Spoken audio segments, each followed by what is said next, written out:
परंतु मी त्यांना विनंती केली की ताई तुमच्यासारखी कर्तृत्ववान महिला अभिनेत्री हे चित्रपट महामंडळ संचालक म्हणून असावी, तर आपण उभं राहावं.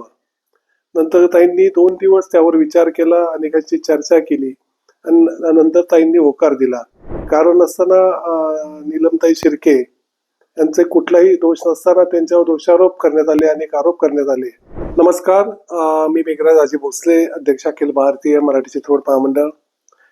मित्रो, आज अचानक या प्रेस मीटचं कारण की गेली 4 दिवस 22 तारखेला शेवटचे फॉर्म भरल्यानंतर अनेक चर्चा मीडियामध्ये गाजू लागल्या होत्या.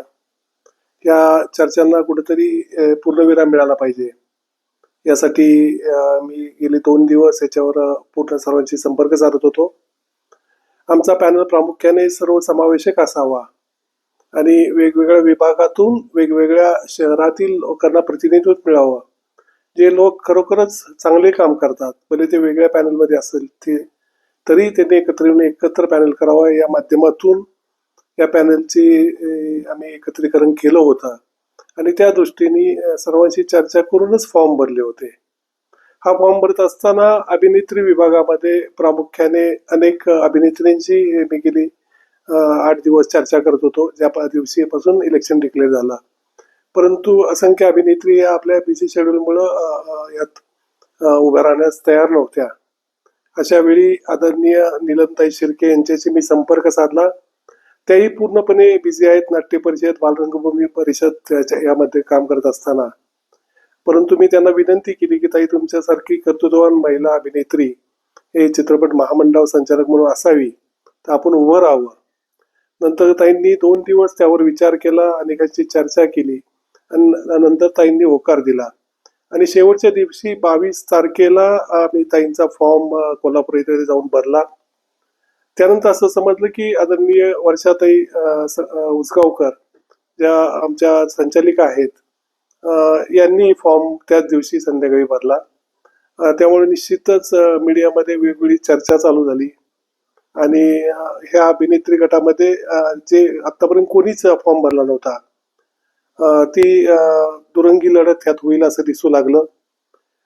त्यानंतर 2 दिवस अनेक मीडियामध्ये वेगवेगळे विषय त्याबाबत बोलले जाऊ लागले. कारण नसताना नीलमताई शिर्के यांचे कुठलाही दोष नसताना त्यांच्यावर दोषारोप करण्यात आले, अनेक आरोप करण्यात आले. परंतु याला मी कुठलेही घाबरलो नाही किंवा नीलमताई घाबरल्या नव्हत्या. पूर्ण ताकदीनिशी आम्ही नीलमताईंच्या पाठीशी उभा होतो आणि सर्वांनी सांगितलं की नीलमताई कुणीही उभा राहिले तर तुम्ही बहुमताने निवडून याल, काही प्रॉब्लेम नाही.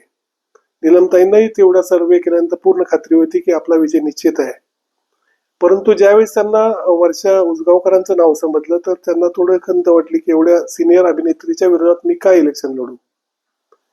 नंतर आज सकाळी मी स्वतः वर्षा उसगावकरांशी बोललो, सविस्तर चर्चा केली आणि त्यांना पूर्वीप्रमाणेच महामंडळामध्ये खरंच काम करायची इच्छा आहे का ही खात्री केली.